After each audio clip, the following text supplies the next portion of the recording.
മുന്നണിയുമായി ചേർന്നുള്ള UDF ഭരണം വേണ്ടെന്ന് കോൺഗ്രസ് കൗൺസിലർമാരും മണ്ഡലം കമ്മിറ്റിയും തീരുമാനിച്ചുവെങ്കിലും DCCയും നിലപാട് വ്യക്തമാക്കിയിട്ടില്ല. അജിത് ബാബു വിവരങ്ങളുമായി ചേർന്നു.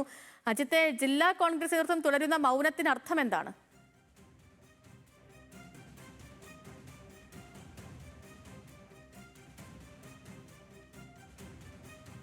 കാരണം നിരവധി തവണ ഈ വിഷയം നേരത്തെ ഉണ്ടായ സമയത്തെല്ലാം സംസ്ഥാന നേതൃത്വവും ജില്ലാ നേതൃത്വവും ഇടപെട്ട് പരിഹരിക്കുന്ന ഒരു സ്ഥിതിയാണ്. പക്ഷേ പ്രാദേശികമായി ഇപ്പോൾ കോൺഗ്രസിന്റെ മണ്ഡലം കമ്മിറ്റി തന്നെ ഇനി ഒരു മുന്നോട്ട് പോക്കില്ല എന്ന് പ്രഖ്യാപിച്ചതോടുകൂടി പാലാ നഗരസഭയിലെ ഭരണം ഏതാണ്ട് അവസാനിക്കുന്ന ഘട്ടത്തിലേക്ക് തന്നെയാണ് എത്തുന്നത്. അപ്പോഴും ഈ കാര്യത്തിൽ സംസ്ഥാന ജില്ലാ നേതൃത്വം മൗനം തുടരുന്ന പശ്ചാത്തലമാണുള്ളത്.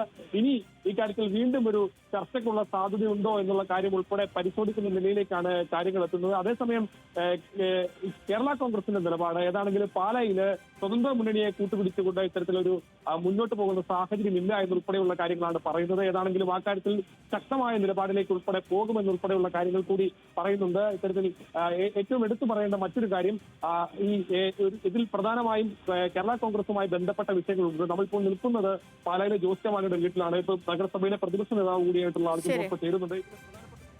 ഓക്കെ, അജിത്താണ് വിവരങ്ങൾ നൽകിയത്.